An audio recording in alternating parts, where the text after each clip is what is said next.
Hello, hello, everyone, and welcome to the Family's Flyfree podcast. This episode is also on YouTube if you want to check it out, the video version, so you can see the glamorous Miss Judith Gaton on video. So I have with us today Judith Gaton because we are going to be talking about travel style, and she is the master of all things style. So this is going to be a fun episode. I've been working with Judith since the spring when I had a photo shoot that I needed to do for the business, and I needed some help with kind of what is my style. And so she's been great at helping me kind of rediscover what I like and what I want my style to be in line with the goals that I have for myself. So, and I highly recommend, she's going to tell you more about it, but her style masterclass, which I'm going through, and she, I believe, has a new offering coming, which she may or may not be able to tell us about. So Judith, I'm going to pass it to you and let you introduce yourself.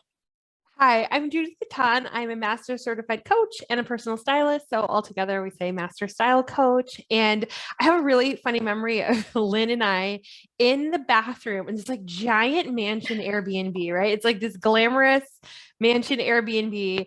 And we're in this bathroom with this teeny tiny travel size steamer burning the crap out of ourselves, steaming our clothes in the Florida heat. By the way, it was humid and in Florida, and it was just like such a fun memory because the pictures turn out so beautiful. She looks amazing. You have to go check it out. But there's always a backstory and behind the scenes to everything, right? So, but even that felt glamorous to me. Like, I'm steaming clothes for my photo shoot. How exciting, you know? But we were at a business retreat, and in this lovely big house in Orlando. And so we were doing a photo shoot in this lovely big house while we had access to it. So tell us, before we roll too much further, like what a master coach is, because my audience may not know what that means. Okay. So life coach is someone who helps you with your goals. And someone who's a master certified life coach has gone through a certification process to become a life coach and then taken on much more rigorous curriculum, all these, there's a lot of different requirements. So it's kind of like getting a master's degree, so to speak. Like you have your bachelor's level in whatever degree you earned, and then you have some sort of master's degree by delving deeper into your area of study. I'm a lawyer by training, actually. So I have a bachelor of arts, actually, a minor in fashion design, and then I have a Juris Doctorate. So master certification is kind of like that upper level of being a life coach. So you are a life coach for style? Yeah. So how does that work? Yeah. So that's such a good question. And I love these questions because I don't often get them. So people just assume we all know what that means and we roll, but you're right. There's probably folks out there who have no idea what that is. And they're like, that's some made up stuff. Folks, it is totally made up. All our professions are kind of made up. So the cool thing is I was helping women. Like I love to encourage, I love to mentor. It was actually a big role as a managing partner at my firm. And I also have this background in fashion. So the cool thing as an entrepreneur is you get to marry your favorite things and create new ideas out of them. So I took my love of mentoring women and encouraging them, my love of style, and created a business where I get to coach high achieving women, help them become more confident, help them command more presence when they're in meetings, make more money. And I teach them about style, and style is sort of the conduit to help up-level their confidence, up-level how they show up in the world, how they feel about themselves, and that reflects outwardly. So I like to think of like style as the conduit to the heart and mind. It's a little like quick jet set pack to figuring out how you feel about yourself, how you think about yourself, how you show up in the world. And then we use style tools to teach bigger concepts. And how is it you define style? Yeah, so my definition of style is your thoughts and your feelings about yourself outwardly reflected. So you have a thought, you feel a particular way, and then you decide how you're going to dress based upon how you're thinking and feeling about yourself. Now, some of you listening, probably looking down right now and thinking, oh, that explains a lot. Some of you might be like, I don't really think about it much. And that also might explain a lot, right? If we're not on our own minds, then we're probably not taking very good care of ourselves, and that might be reflected in how we're showing up in the world. Well, I like that definition of style because it's not like what's in the fashion magazines right now, right? That's what I always thought style was. But it's more about what feels good to you and what feels right on you. And that's different for every human being. It's the funny thing is, so I think fashion is more like the crazy circus parade that's going by, and style is personal. So style is like you and your brain sitting at a cafe, having some drinks, getting a warm and snuggly coffee inside where it's safe, discussing what you like, what you love. And then fashion's the parade going outside. There's fringe, there's cowboys, there's, elephants, there's all kinds of stuff happening. And the cool thing is, like, we can go hang out and watch the circus. Maybe we can even decide, hey, I'd like to try a little fringe. I'd like a cowboy or two. We'll leave that there. Like, we get to go play in the circus, but then we always get to come home to the cafe and figure out what we would like and how we want to show up. Mm-hmm. And I'm creating a workshop in the fall, and I'm going through, probably have read, let's just say conservatively, 20 fall fashion trend reports from all the big magazines, the big news outlets, the big, websites. Not one of them is the same. Isn't that crazy? It's so fun because that's just we all make this crap up, right? So, I mean, Vogue and Elle and Mary Claire all had a similar theme that they recognized on the runway, but they all called it something different. Like, one of them was like, everyone is equestrian, and the other one was like horse girl. And I was just like, what is happening, right? So, like, that's kind of a different vibe. Everyone is equestrian to horse girl. It just says different things, right? So it goes to show, like, there is no one central thing that we can all agree on as style. Now we have these fashionable trends lists, but even they can't agree on it. So what's a girl to do, right? Yeah, like, it's just someone deciding something. So yeah, exactly. Random, this is what's going to be this year. Whatever. Yeah, we're going to put these two words together, like horse girl, and you get to decide what that means. All right. So this is a travel podcast, so we better tie this back to travel. Yes. But so let's talk about, like, travel style, because that when you start to travel a lot, like as my people do, I mean, my family's probably going to hit 7 free flights this year. And my folks are doing that too. But, you have to figure out what destination you want to go to. But hey, you need to start getting some clothing that you can take with you each time, that's functional, comfortable, but looks good. So I just thought we would start there and see if you have some recommendations for so many, because I help women who are out. Like, sometimes a lot of my clients are speakers, so they're on speaking circuits, so they have to dress for those kinds of environments. And then I have some who are just like love to vacation. My doctor clients love them some vacays. Yeah, and their conferences are always at beautiful places, right? So, like, this comes up a lot for my clients. So I think stylish travel can be such a fun topic, but let's go back to style, right? Style is your thoughts and your feelings about yourself outwardly reflected. So as we're traveling, as we're going to these different locations, you get to decide how you want to look and feel. And I think sometimes what happens for a lot of people I coach and that I help is they don't really put a thought into what they're wearing. They take all these pictures on vacation, and then they like get back and they start to look at them and they're like, holy crap, is that what I look like?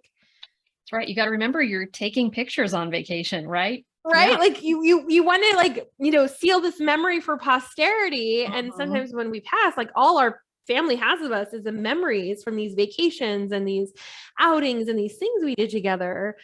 And you don't want to hide from the camera because you didn't bring the clothes you needed to show up the way you wanted to. Or you're so uncomfortable because your thighs are horribly chafed because you didn't account for, humidity or walking all day or whatever. Like, we want to make sure we're really thoughtful and intentional about this. And there's some steps that we can take to make sure that's locked down so we can then enjoy our pictures and, actually enjoy the time while we're there and not be hyper-focused on, oh crap, I didn't bring what I needed. So what would you recommend as a process to go through? And when should you do that? Yeah, I think not the night before. And I have a shout out to my dear friend, Emily. We backpacked together through Europe, and Emily and I have very different ways of packing. I'm like a week in advance, very thoughtful. Yeah, I'm the night before. You're the night before. Emily's totally a night before. So if you're a night before crew, we love you. We just got to make sure your clothes are washed and ready to go so you can pack the night before. So we just want to make sure we got laundry done. Our favorite items are good to go. But like all jesting aside, I think the first step is we need to figure out really the weather of the location you're going to. Mm-hmm. I cannot tell you how many times traveling from West Coast to East Coast, really not thinking about the cold on the East Coast is fundamentally different than the cold on the West Coast. And that may seem silly. You're like, yes, okay, check the weather. But seriously, think about it. If you're not used to humidity, you need to check out humidity levels. Like I visit my best friend in the Middle East all the time. You think I live in a desert. It's the same heat, right? We both live in the desert. It is a very different kind of heat. Very, very different kind of heat. We have dry heat. They have very, very moist, very gross, in my opinion, kind of wet heat. So like you want to check humidity, you want to check the weather, you want to check for like weird anomalies. I traveled to Nashville and I remember it was weird. It's some weird weather. 1 minute it was raining, then it was freezing cold. Then it was warm and sunny, and then it was humid. And this happened in the space of like being there a week. It was crazy pants. So you want to kind of figure out like, what do locals say about the weather? What does it really feel like at this time? Because that's going to inform what we're going to bring. Because at its heart, we want three things to be always factored in. And this is whether you're traveling or not. We want your clothes to be physically comfortable on your body. Mm-hmm. And that's even more important, I think, when you're traveling, just because you're might be in them for long periods of time, or you might be out walking in them. Especially with the airports being what they are. We have no idea how long you're going to be in your airport gear.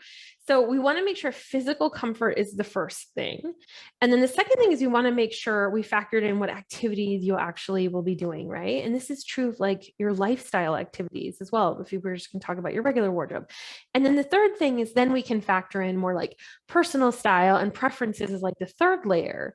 But we want to make sure you have what you need on hand and it actually fits your body. So first, of course, we want to make sure we're not packing just the cute stuff that doesn't actually fit you. I've packed a lot of things that I never wear. Yeah. Or like, be really honest with yourself. Like, if I don't wear this at home ever and I avoid it, like I kind of like move around it in the closet, like don't bring that on vacation. Like chances are you're probably not going to wear it. Like we love you. We want you to be you. If you normally are, jeans and a t-shirt kind of gal, like, and unless you really want to rock dresses on vacation, I want you to think about that. Would you really just prefer shorts and a t-shirt? Like really kind of think about like, how do I normally show up in the world? What am I most comfortable in? What actually physically fits my body? And then what activities am I going to be doing? If I'm going to be going on long hikes, maybe I don't need to pack 10 sundresses. Right. Really good, like, compression leggings, really good hiking shoes, stuff that I can wash and like can get sweaty or gross. Maybe I am glamping and I'm not really going to be doing a damn thing, but looking pretty in like a tent with like beautiful lights. Like, then I want to pack accordingly. So really just be super thoughtful and intentional. Here's what I will say though. And I have a lot of clients, they will go to Pinterest and they're like, travel in Paris, Paris outfits. And I'm like, that's great. But do you want to wear a like black lacy dress as you're hiking through Paris and you don't normally walk very far? Like, what are we doing? Well, I heard Parisians wear high heels. Not true. Not true. Like, not all the time. Like most big cities, people wear really nice sneakers everywhere. So like, don't go to Pinterest to like inform. Pinterest would be as like the last layer. We have clothes that fit, we have what we need for our activities, and then maybe we'll get some personal style ideas and things we want to try as like a third layer. Do not head there first. Some of you are like, I was looking up London in the fall outfits. Yeah.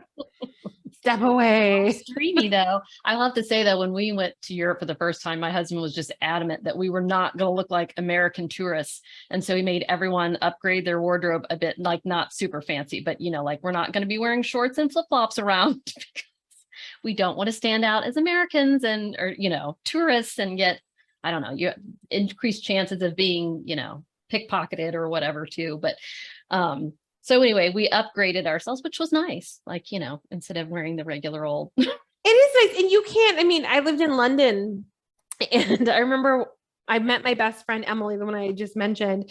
We were coming down the stairs of our flat and she's in this bright red coat and I'm in this bright pink coat. And clearly we are American because if you've ever been to London, Londoners do not walk around in super bright red and bright pink coats. So she's like, you're American. Like, you're American. And then that was it. We were friends. It was like from the coats. We had each other at the coats. So yes, like sometimes we stick out like sore thumbs. Like our athletic shoes, I think are like, you can find us. Just look at our chunky New Balances. You could definitely spot us. However, like, so what?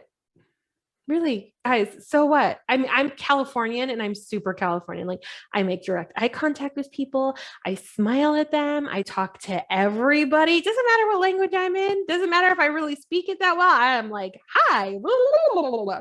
So I don't want you to be too caught up in like, I don't want to look American. Well, guess what, folks? You are American and there are other ways people can tell.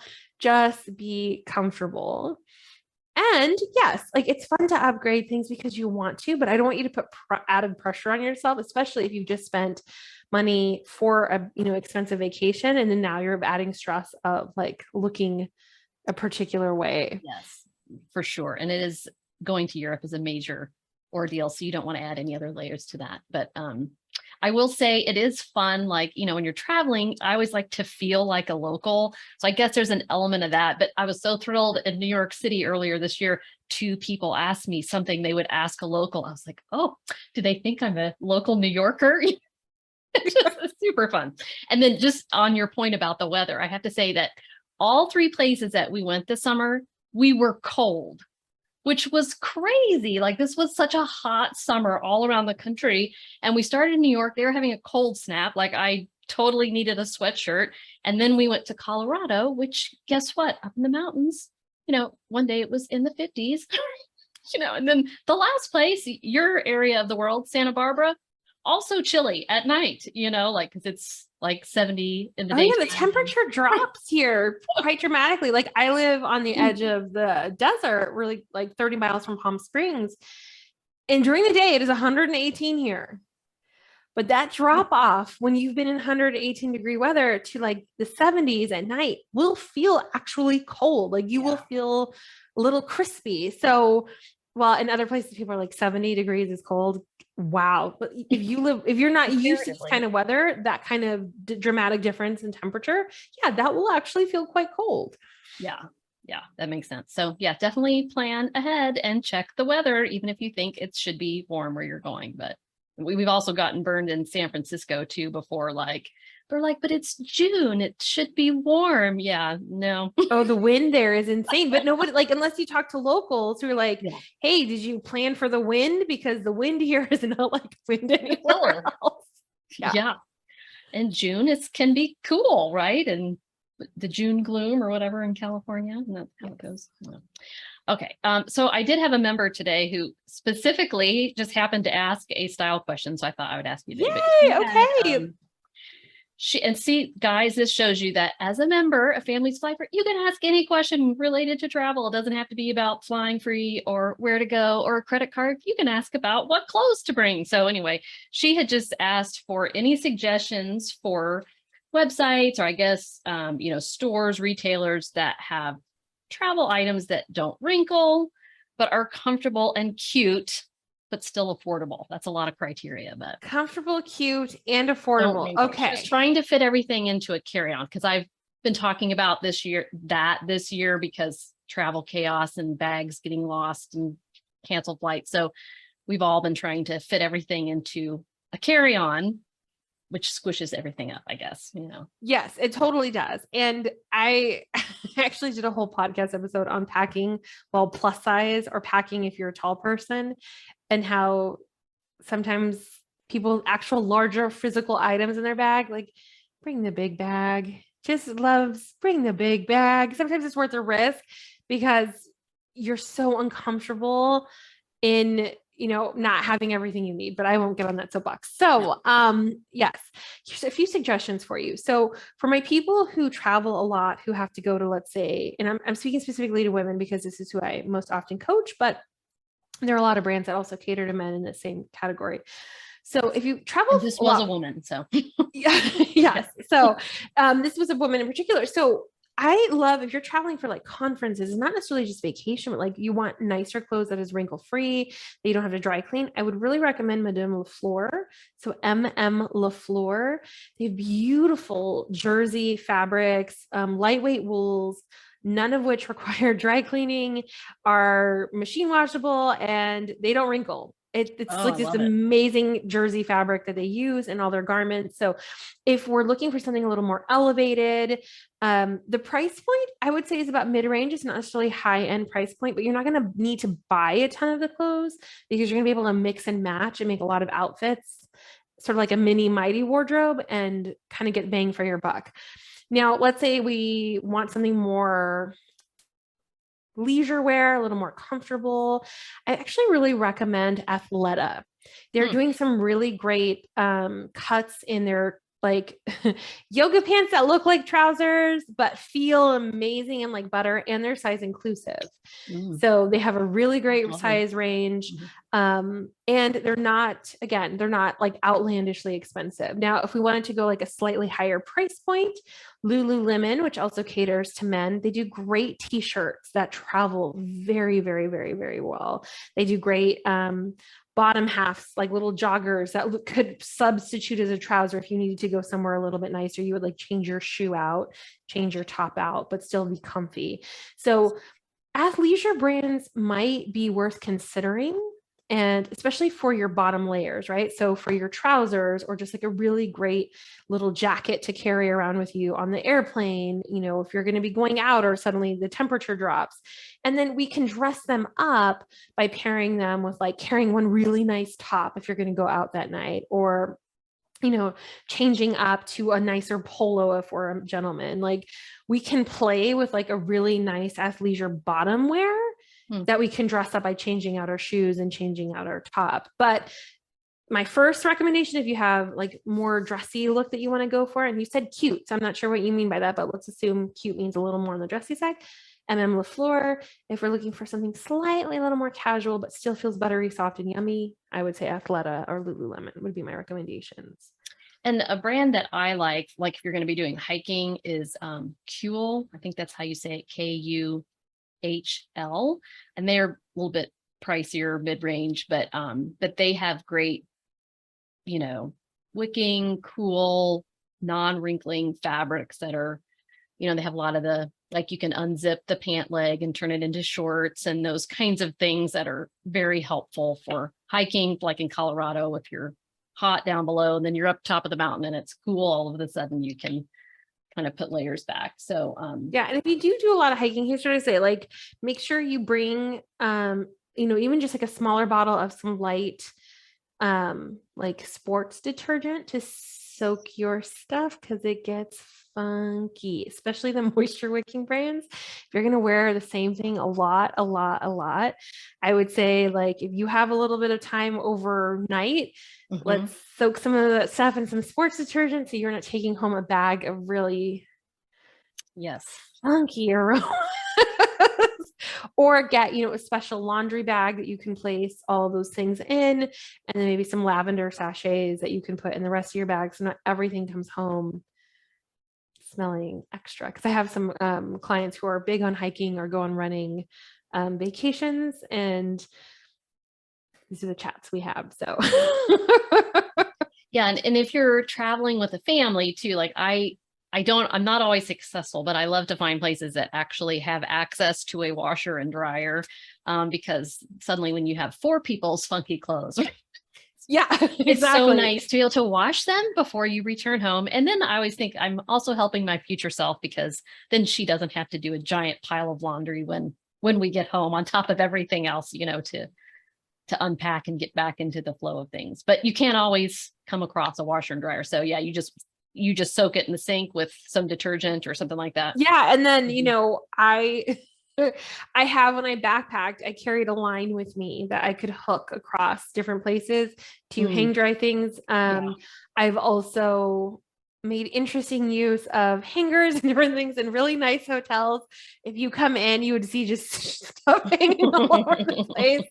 But like there's certain things that I want to make sure I have ready to go and on hand. So at night, I'll, hand wash some of my bras, which are very expensive, which I can't wash any other way. Like, and make sure everything I need is there because this is going to be my little house, my little home away from home, so that I can look good, feel good the next day.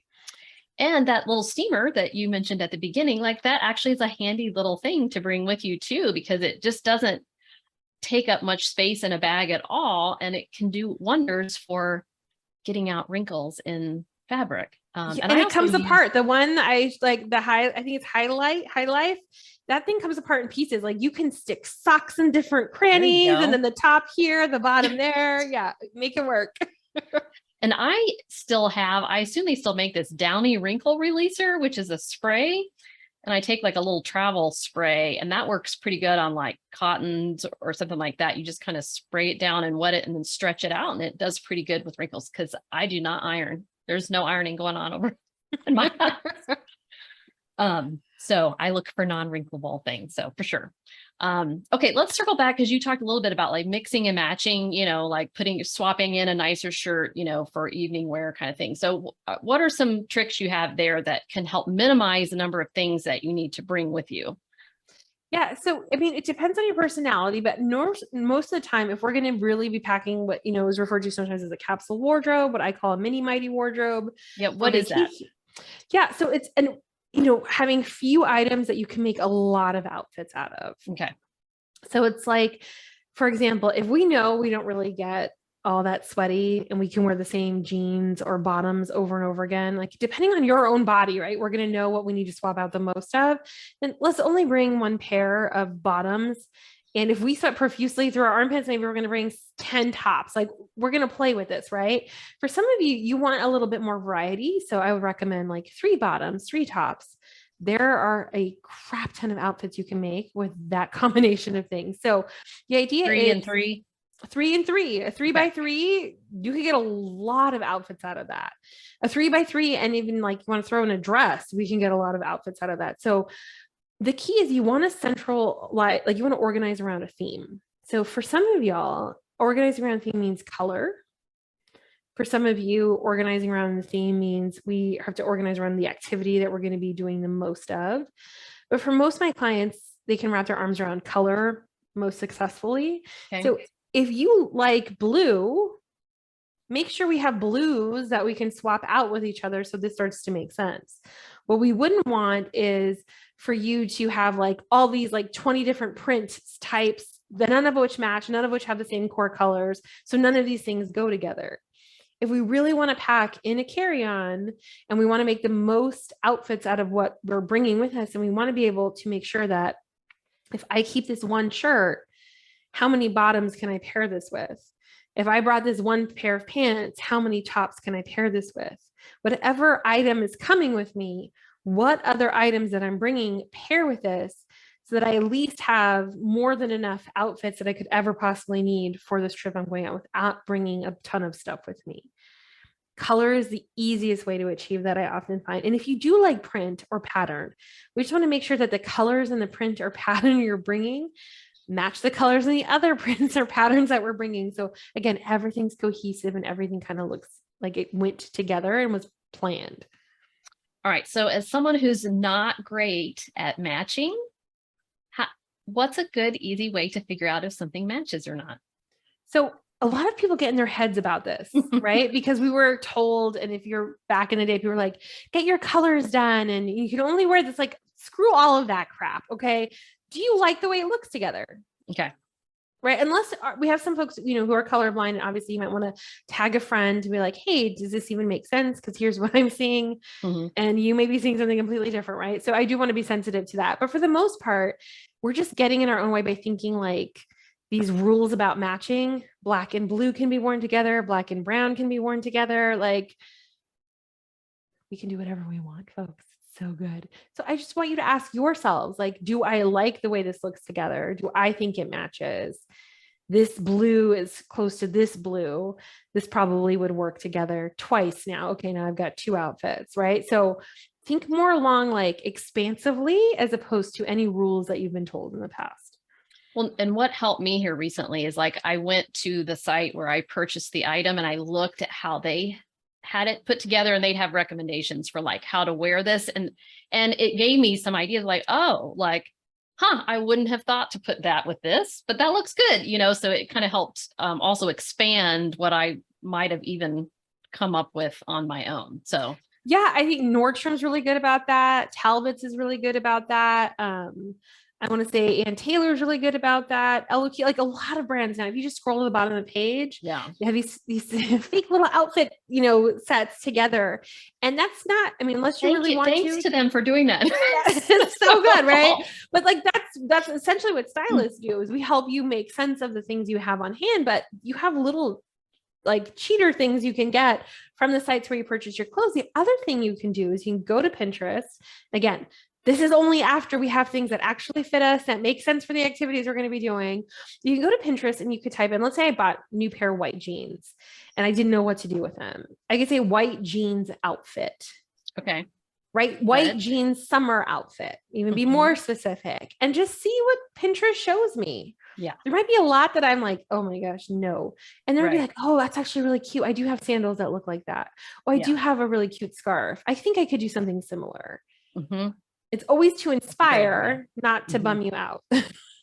Yes. Little caveats. Yeah. Okay. So do you have favorite items that you always take with you when you travel? Yes. I run really hot most of the time, except for when I suddenly am very, very, very cold. And I'm not perimenopausal, so I love y'all who are in perimenopause. I don't know how you do it, because I'm experiencing like just layers. Right. I speak a lot, so I walk into very cold conference rooms. So I love to bring just a really good pashmina. They're so versatile. They act as a little pillow on the airplane. They help you cover your face if you just really want some darkness because it's too bright outside. They're a great extra layer. They're really great. I mean, for me, I wear my hair in a turban sometimes. If I just want my hair out of my face, I'll wrap the pashmina around my head and get all my hair out of my face. Like, I think it's one of the most versatile things that you could have. And it doesn't have to be expensive. Now, I have some very, very expensive ones that are silk, and I have some really inexpensive ones that I got, I think, in Dubai at like the souk. Like, it was not fancy. It was like a giant pack of them, and I bought them in 5 million different colors and like play with it. But I think it's super. And let me clarify: a pashmina is just a really big scarf, y'all. Just a real big scarf. Yeah, another thing that I have that I've never figured out how to wear is a sarong. Is that what that's called? Where it's like wrap it all up and like for the beach or something. Well, I mean, same principle though, right? Like that would be very helpful if I could figure out how to put it on. Could be versatile, I think people like, we are like, you could wear it like this, you could wear it like this, or you could just tie it around your waist and call it a day and not drive yourself crazy. Okay, I could do that. Yeah. Yeah. Start there, friend. Start there. And I have like similar, I would say, I definitely like scarves. Like, I think scarves are super helpful. Like, or like, even if you're going to Europe and you're going in church or something, you need to cover your shoulders. Like, you can just quickly put on a scarf or, something like that. It's great for change in temperatures. But I probably would have sold 1 million of these for this company if they still existed. But I got, I don't know, maybe 8 years ago, this thing called a pocket poppet. And I just love it so much. And they went out of business, but it's like, it never wrinkles. It's just this black, it's like a sweater, but looks way nicer and way more stylish. It's, polyester, it's long, and it folds up into a little pocket when you're not wearing it. And again, it never wrinkles. And so it's so easy to throw in your bag. And I always have it with me. It still looks as good as the day I bought it. And so, yeah, if suddenly the airplane is cold, you can put that on, or then suddenly you landed and it's hot, you just take it off. But that's one of my favorites. And another one of my favorites, I don't know if this is stylish, but I love it, is my UFOs flip-flops, which are like the most comfortable flip-flop that has ever been put on the planet. I think they're the most comfortable shoe in general ever put on the planet. But here's the thing, like, being comfortable is a great stepping stone to style, because it's not stylish when you're walking around in feet that hurt and you're doing that crawl of shame. No, I can't do that. Like, so I just don't even try. Yeah, like I can't how many times back in the day, I used to run around Manhattan and think like I had to wear heels. I would start the day in Oh, heels, and inevitably gosh. I'd end up in Canal Street with a street vendor buying little $5 slippers so I could like, crawl my way back home. Like, don't do that to yourself. You know what's stylish? Clothes that fit you, shoes that fit you. Yes. Yeah. And I have worn these all over the world, like name the place. My Upos flip-flops have walked there. So if we've been there. So, okay. One other question that came to mind I thought would be fun to talk about is, like you have a lot of imagery of like the glam of the 50s, Hollywood, 50s, 60s kind of style. Anyway, that just makes me think of like the golden age of flying. And, when people used to get dressed up to fly, and my mom was a Delta flight attendant in the 70s. And, she always, looked very glamorous in her outfit or whatever. But I don't know. I just think, what do you think about that whole idea of dressing up for travel? No, so And like I today do you dress roll to up the to travel. airport and people are in like pajamas, like no joke. And I never judge that. Like, yeah, you have Yeah. to be comfortable. I actually dress up to go to the airport, but I'm also still comfortable because I think you can be comfortable and stylish. So I'm just very careful and deliberate about my choices. So, for example, last time I traveled, I bought this really beautiful bomber jacket. It has this like black and white rose print, but it's still a bomber jacket. It's extremely comfortable, but it looks really stylish. It looks dressed up. So I wore it with this like really great black knit skirt, but the knit skirt feels like this like yummy jersey fabric that I could run across the airport in. I also wear little shorts underneath things, especially if I'm going to be walking a lot to save my thighs. Now, they're not Spanx, they're not compressing my body. They're just to protect my thighs from rubbing together endlessly, Yeah. or if it gets suddenly really hot, they moisture wick. They're also cooling. Like I love the hell out of these little things. So I wear those under, and I wear really great, really bright white Stuart Weitzman sneakers. They're gorgeous. They're beautiful shoes. I'm in a skirt. I'm dressed up, but also not, right? So like Yeah. that works for me. I've also gone to the airport in a great pair of jeans, a block heel, because I can walk for hours in a block heel. Each of you is different. You have to factor in your feet. Maybe yours is a beautiful ballerina flat or a pair of Rothy's that you can stick in the wash later, and a trench coat. And I feel glamorous with my pink carry-on because yes, I'm that lady. I have the bright pink carry-on and like it's all fancy. All my shit matches each other. But I'm still fundamentally extremely comfortable. And if I needed to curl up in a seat at an airport for hours, I could. So like what's the thought behind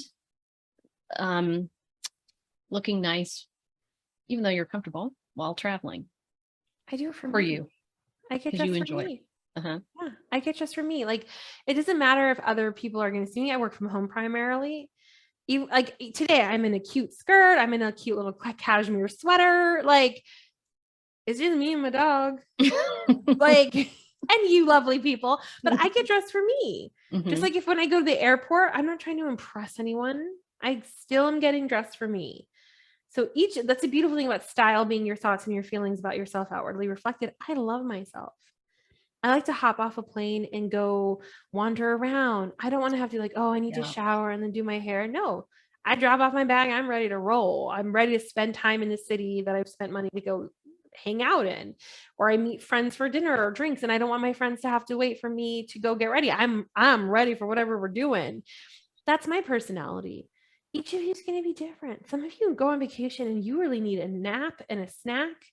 Then we got to make sure we get you the best loungy clothes ever so you can have your nap and a snack. Some of you have kiddos, so you're not technically off duty, you're still on duty. Well, how do we make sure that you have whatever you need that best supports that role that you're playing when you go on vacation, when you fly, when you travel? I love that. I think that was a great conclusion there, to just remember that whether you're dressing for travel or for whatever reason that you were dressing for, you're doing it for yourself. Yep. Okay. Any last thoughts you wanted to share about travel? Let me see. What's one of my favorite things? Okay, honestly, this has been a game changer for me. Is I purposefully get the travel size of all of my favorite products. I don't have to deal with the stupid little bottles and emptying things. Even have to pay a premium, and my hair products are not cheap because I have very, very curly hair. I will go through great lengths to get the travel size version of the thing that I use and love the most. And rather than just some other random travel thing that's like the dollar aisle at Target. Like the soap I normally use, I don't care if I'm going to waste the whole block when I get there and end up chucking it because I only use it.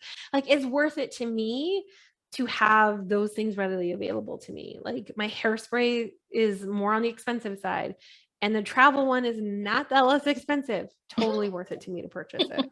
So like, I think don't skimp on those things because they also set the tone for your experience as you get ready to go on your adventures when you're traveling. That would be my sort of last final. Because you still feel like you and your routine, and instead of just the whatever hotel bathroom shampoo version of you. Yeah. And I've stayed in some nice hotels with some really great products, but they're not the ones I'm used to. So yeah. Okay. Awesome. Okay. Well, tell everyone where they can find you and if you can share anything about what you have coming up. Yeah. So what we have coming up is called Modern Charm School. So it's a monthly membership where we're going to start with the style stuff and talk about money, talk about living with gumption. Since you all travel, I'm imagining that's kind of right up your alley. And then we talk about legacy. So those are the 4 pillars. We're going to have weekly calls. We're going to have monthly shoppable style inspiration boards. So if any of you are like, I don't know where to begin with the style stuff, I don't even know where to shop. We got you. And then we're going to have quarterly deep dive workshops. And our first one is on September 24th. So if you're listening to this in the future, it probably already passed, but that's okay. And we're going to deep dive into fall style trends and how to transition from summer to fall. So it's going to be a good time. So if you want to learn more about that, you can go to judithgaton.com/modern charm school opening. And are you still going to have style masterclass? Yes. So Style Masterclass will still be our really small, intimate, private coaching where in 8 weeks, we take you through a complete style makeover process. And Lynn is going through the video course right now. And she just cleaned out her closet. She told me before we started. So I have a big bag of stuff from cleaning out my closet that's going to donation. Some of it went in the trash, but it feels very good to just clean out that stuff that doesn't fit, that you don't really like anymore. It served its purpose, and now we're choosing something different. So yeah, and we got to get your London in the fall outfit. Apparently, we got to work on that. Yes, I haven't been through Modern Charm School because it's not open yet, but Style Masterclass, I definitely recommend if you just want a makeover for your style, or you're just not even sure where to start, which was more of where I was, I think. So it's just a great way to get you there. So, and then on social media. Yeah, so you can find me at Judith Gaton, JUDITHGATON. And you can also just visit my website to learn more about the podcast, the different programs I offer. There's a podcast too, as well. Yes. Yep. So check the that podcast out. is Style Masterclass. Perfect. Awesome. All right. Thank you so much, Judith. Thank you for having me. This is so fun. Right. Thanks, everyone. We'll catch you on the next episode.